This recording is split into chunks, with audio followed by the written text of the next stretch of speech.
La Genèse, chapitre 3. Le serpent était le plus rusé de tous les animaux des champs que l'Éternel Dieu avait fait. Il dit à la femme, « Dieu a-t-il réellement dit, « Vous ne mangerez pas de tous les arbres du jardin ?» La femme répondit au serpent, « Nous mangeons du fruit des arbres du jardin.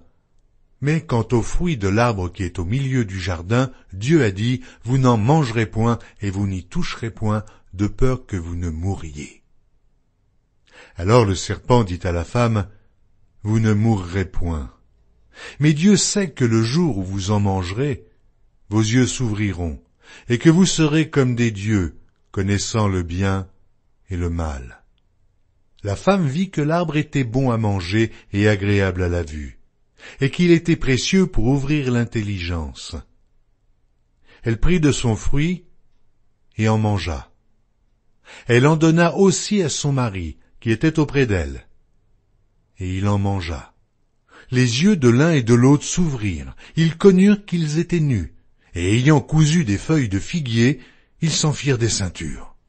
Alors ils entendirent la voix de l'Éternel Dieu, qui parcourait le jardin vers le soir, et l'homme et sa femme se cachèrent, loin de la face de l'Éternel Dieu, au milieu des arbres du jardin. Mais l'Éternel Dieu appela l'homme et lui dit, « Où es-tu » Il répondit, « J'ai entendu ta voix dans le jardin, et j'ai eu peur, parce que je suis nu, et je me suis caché. » Et l'Éternel Dieu dit, « Qui t'a appris que tu es nu ? Est-ce que tu as mangé de l'arbre dont je t'avais défendu de manger ?» L'homme répondit, « La femme que tu as mise auprès de moi m'a donné de l'arbre, et j'en ai mangé. » Et l'Éternel Dieu dit à la femme, « Pourquoi as-tu fait cela ?»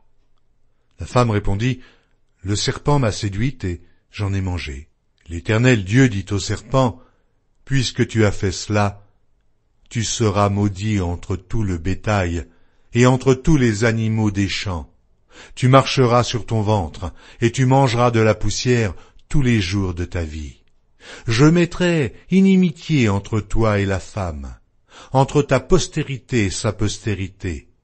Celle-ci t'écrasera la tête, et tu lui blesseras le talon. » Il dit à la femme, « J'augmenterai la souffrance de tes grossesses. Tu enfanteras avec douleur, et tes désirs se porteront vers ton mari, mais il dominera sur toi. » Il dit à l'homme, « Puisque tu as écouté la voix de ta femme, et que tu as mangé de l'arbre au sujet duquel je t'avais donné cet ordre, tu n'en mangeras point, le sol sera maudit à cause de toi. C'est à force de peine que tu en tireras ta nourriture tous les jours de ta vie. Il te produira des épines et des ronces, et tu mangeras de l'herbe des champs. C'est à la sueur de ton visage que tu mangeras du pain, jusqu'à ce que tu retournes dans la terre d'où tu as été pris, car tu es poussière, et tu retourneras dans la poussière. » Adam donna à sa femme le nom d'Ève, car elle a été la mère de tous les vivants. L'Éternel Dieu fit à Adam et à sa femme des habits de peau, et il les en revêtit. L'Éternel Dieu dit, « Voici, l'homme est devenu comme l'un de nous, pour la connaissance du bien et du mal. Empêchons-le maintenant d'avancer sa main, de prendre de l'arbre de vie, d'en manger, et de vivre éternellement. » Et l'Éternel Dieu le chassa du jardin d'Éden, pour qu'il cultivât la terre, d'où il avait été pris.